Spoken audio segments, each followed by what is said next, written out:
teman-teman semua, welcome back di my YouTube channel. Nah, di vlog kali ini aku mau ngasih info juga. Untuk channelku yang lama itu lagi ada trouble, jadi aku nggak pakai lagi. Dan ini aku balik buat channel YouTube baru. Please mohon support kalian lagi ya. Nah, di vlog kali ini aku mau menjelaskan lagi tentang persyaratan untuk menikah dengan warga asing, terkhususnya menikah dengan warga negara Tiongkok. So, buat kalian yang mungkin saat ini sedang ada hubungan atau relationship dengan orang Tiongkok atau Cina, dan kalian mempunyai niat yang serius untuk ke jenjang pernikahan, jangan lupa untuk stay tune terus di vlog kali ini, karena di vlog ini aku akan memberikan informasi untuk persyaratan yang kalian perlukan dalam melakukan pernikahan atau pengajuan untuk menikah dengan warga negara Cina itu sendiri.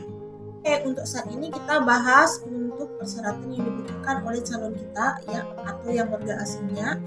Yang pertama itu kita harus mempersiapkan surat single pasangan kita ataupun surat cerai buat yang udah pernah menikah dan bercerai hidup atau mati, itu harus ada surat cerainya ya, ataupun surat meninggal istrinya mungkin gitu ya.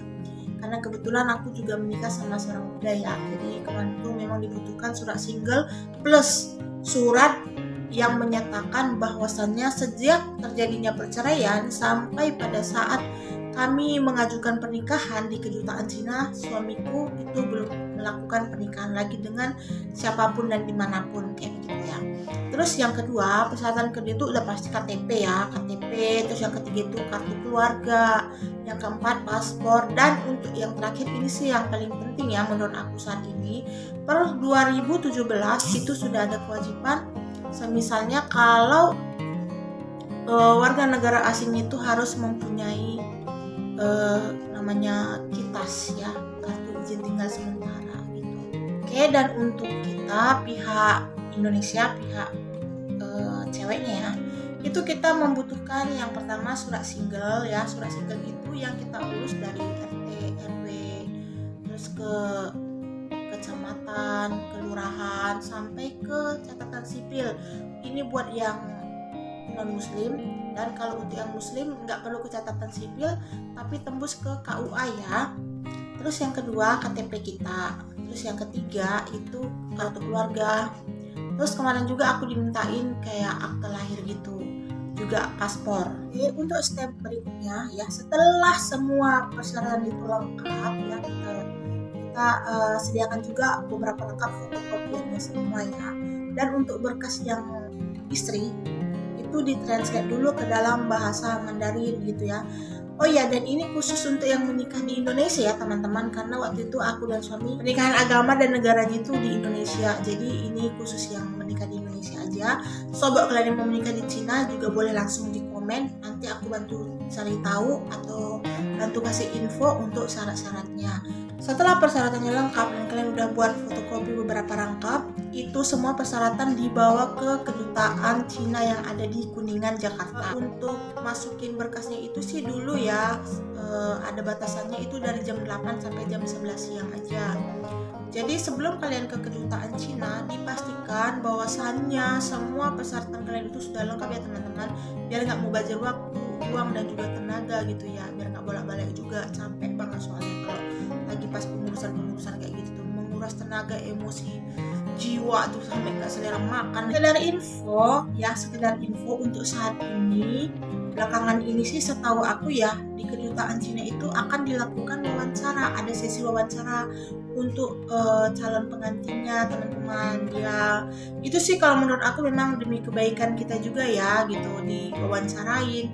Aku sih dapat bocoran-bocoran itu dari beberapa teman, itu bakal ditanyain kayak komunikasi kita pakai bahasa apa sehari-hari, terus kenalnya di mana, kenal berapa lama, bla bla bla, dan salah satu udah pernah ke Cina apa belum gitu ya. So kalau misalnya kalian mau menikah di Indonesia, kalau menurut aku sih kalian sih wajib ya tahu dulu gitu keadaan suami kalian, calon suami kalian itu di Cina seperti apa. Jadi ada baiknya memang kalian haruslah main dulu ke Cina, jadi biar pas udah nikah nanti bisa paham, oh kayak begini nih kehidupan di sini. Karena gini ya, banyak orang yang mungkin berpikir menikah dengan warga negara asing itu hidupnya bakalan enak, nyaman, punya banyak duit. bla bla bla juga, yang istilahnya nggak seberuntung yang bisa kalian lihat di video-video gitu tuh, nggak begitu gitu loh. Jadi ada baiknya kalian pahami dulu, kenalin dulu pasangan kalian, terus kenalin keluarganya, kehidupannya, lingkungannya di sana, kira-kira kalian bisa terima nggak gitu ya. Karena jujur ya, kalau semisalnya kalian menikah dengan orang Tiongkok dan akhirnya kalian memilih untuk stay di Cina, itu tantangannya berat banget teman-teman. So jangan terburu-buru gitu, jangan wah aku dilamar nih sama orang asing, jangan kayak begitu ya, harus dipikirkan dulu mateng-mateng. Oke teman-teman, ini kita lanjut lagi ya ke step berikutnya. Nah kalau seandainya persyaratan kalian itu sudah lengkap dan tidak dipermasalahin ya, itu akan diterima oleh pihak kedutaan, yaitu mereka akan mengecek dalam waktu kalau nggak salah 3 hari kerja. Nanti setelah 3 hari kerja, kalau misalnya kita lolos ya, istilahnya dapat izin, berkasnya lengkap, itu kita akan dihubungin gitu untuk mengambil berkas tersebut. Dan jangan lupa di sini kita ada kena biaya administrasi, kalau nggak salah sekarang 300.000 atau 400.000 gitu ya teman-teman ya. Dan ini memang dibayarkan langsung lewat bank gitu loh, dia ada nomor rekeningnya kayak begitu tuh, seingatku ya gitu. So ini dulu tentang syarat-syarat untuk melakukan pernikahan di Indonesia dengan warga negara Tiongkok. Dan step berikutnya aku akan upload lagi ya, untuk setelah mendapatkan CNI atau izin dari pihak kedutaan, step berikutnya itu seperti apa, aku akan upload lagi di video-video selanjutnya. So buat kalian yang memang benar-benar saat ini butuh informasi tentang menikah dengan warga negara Tiongkok, jangan ragu ya, jangan sungkan, kalian boleh langsung komen di kolom komentar atau bisa langsung hubungi aku via WeChat. So teman-teman, sekian dulu vlog kali ini. Buat kalian yang udah bergabung dan nonton video ini, terima kasih, dan jangan lupa untuk bantu subscribe, like, dan komennya teman-teman. Terima kasih, bye bye.